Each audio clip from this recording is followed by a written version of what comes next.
Hello everyone, welcome to Everyday Essential series of Shantha Lakshmi IAS Academy. So today let's discuss the topics of 26th of August 2025, especially from the prelims perspective. So today, first we are going to see about this Committee to Protect Journalists, and second about the INS Udayagiri and INS Himagiri, and third about the Integrated Airdrop Test 1, and fourth about the World Food Program, and finally Eritrea African country mapping.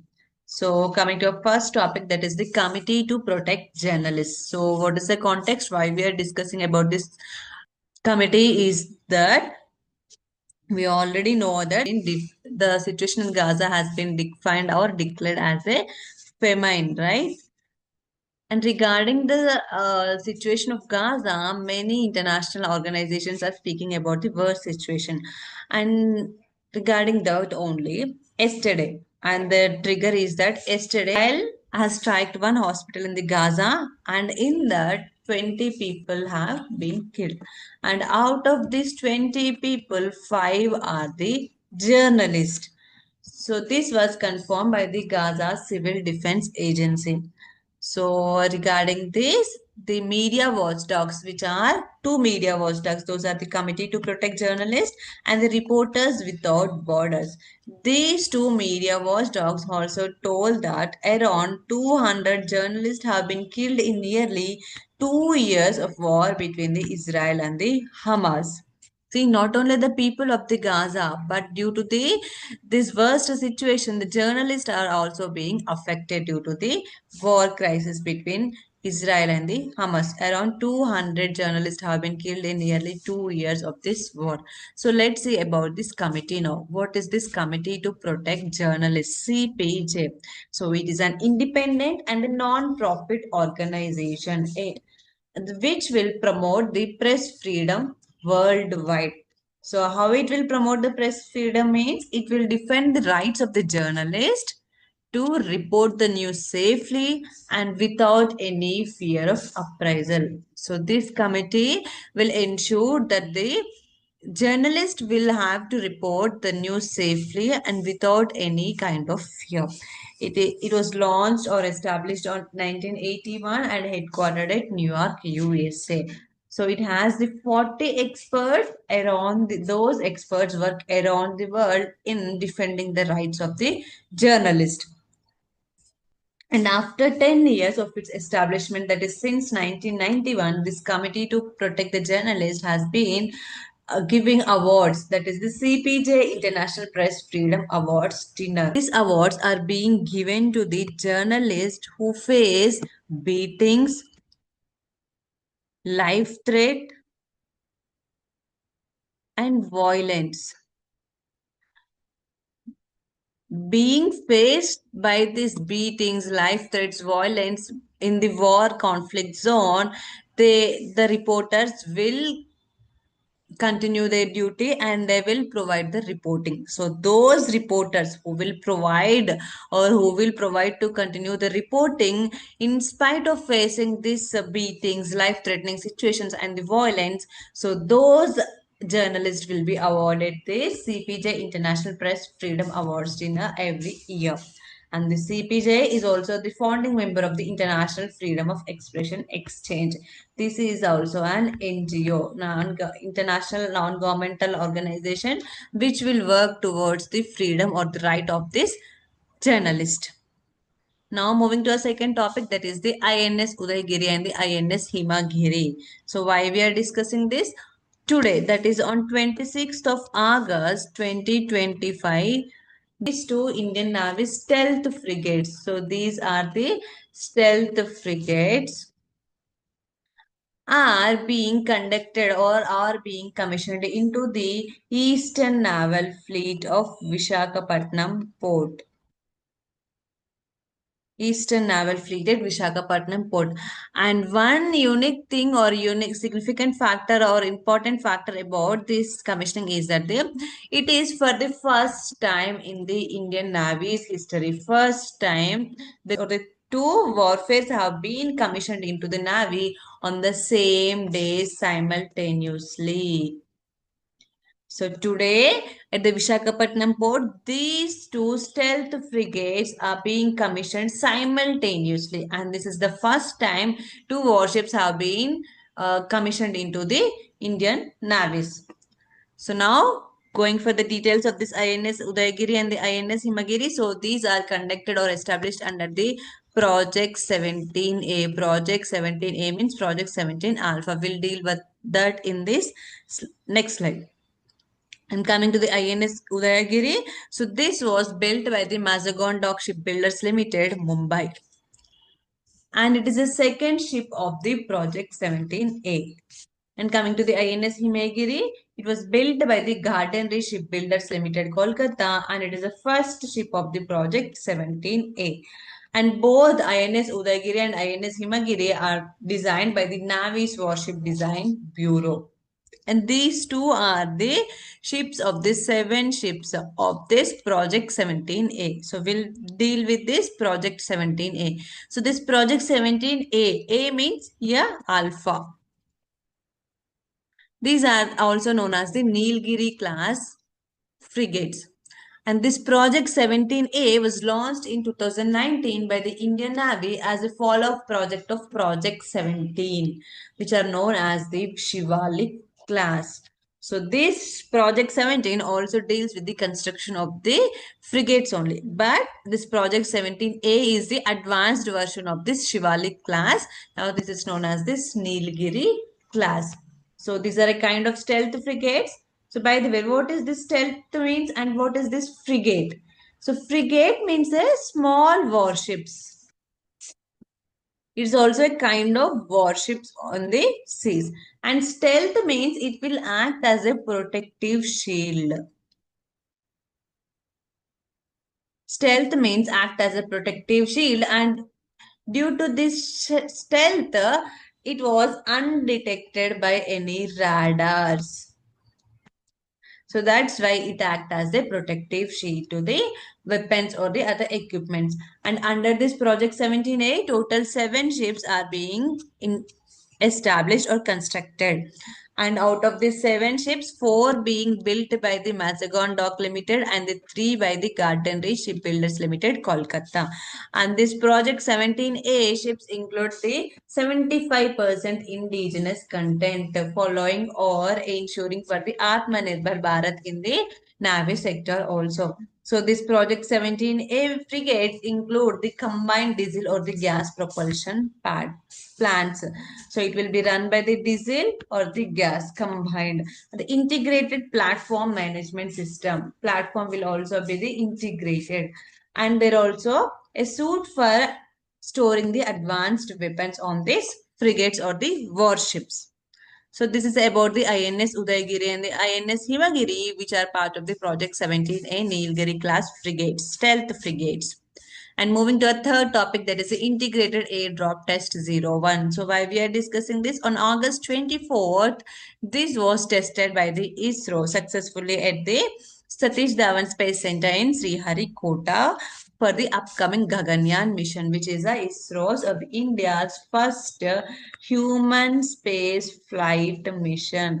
For the first time, India is sending 3 Gaganyatris or the 3 astronauts to the space through this Gaganyaan mission. So for that, this integrated airdrop test was successfully conducted by the ISRO. So we'll see what is this integrated airdrop test means.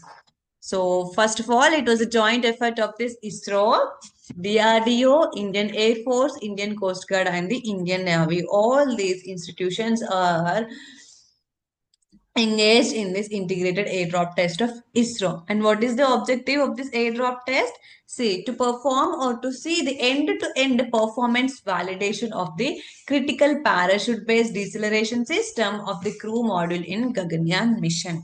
So what it is saying means, so Gaganyaan mission, it means the sending humans to the space, right? So this humans will be placed in this crew module, and this crew module consists of the humans. In this module only the humans will be placed. So through this, and after going to the space and while returning to the India or the earth, they have to be returned or they have to be decelerated by this parachute based deceleration system. So with this integrated airdrop test system, they want to know how this parachute based deceleration system is going to be happen. So it is a kind of performance validation of this critical parachute based deceleration system. So its main objective in this Gaganyaan mission is to safely bring the humans from space to the earth again through this integrated airdrop test system. So it includes four types of parachutes, that is the ACS, which means the apex cover separation. So the purpose of this ACS, apex cover separation, is to remove the protective cover over the module. So first of all, it will remove the protective cover over this crew module. And the second type of parachute is the drogue parachute. So it is the first big parachute which will slow down the module. So it is the first big parachute. It will slow down this crew model. And then comes the pilot parachute. It is the small parachute. It is the small parachute which will pull out these big parachutes. And fourth is the main parachutes. So these are the largest final parachutes. These are the largest final parachute that will slow the module enough for safe sea landing. So these are the four types of parachutes contained in this integrated airdrop test system. That is the apex cover separation for removing the protective cover over the module. And the next comes the drogue parachute, which is the first biggest parachute to slow down the screw model. And then comes the pilot. It is the smallest one which will pull out of this big parachutes. And then comes the main parachutes, which are the largest and the final parachutes that will slow down the module enough for safe sea landing. So now let's look into the process of this. How is this safe landing and how is this deceleration will be worked? See, first a dummy crew model which is weighing about 4.8 tons, crew model dummy, was carried to 3 kilometer altitude by an IAF Chinook helicopter. With this Chinook helicopter, this is the crew module will be carried to a 3 kilometer height. And after carrying this crew model to the 3 kilometer height, this ACS, the first parachute, ACS parachutes are fired. So what is the purpose of this ACS parachute? It will remove the protective shield, right? So it removes the top cover of this crew model safely. And the next, the drogue parachutes are opened. So what are these drogue parachutes? These drogue parachutes are the big parachutes. It will slow down the module. And the next, these drogues are detached. And the next, the pilot parachutes are fired.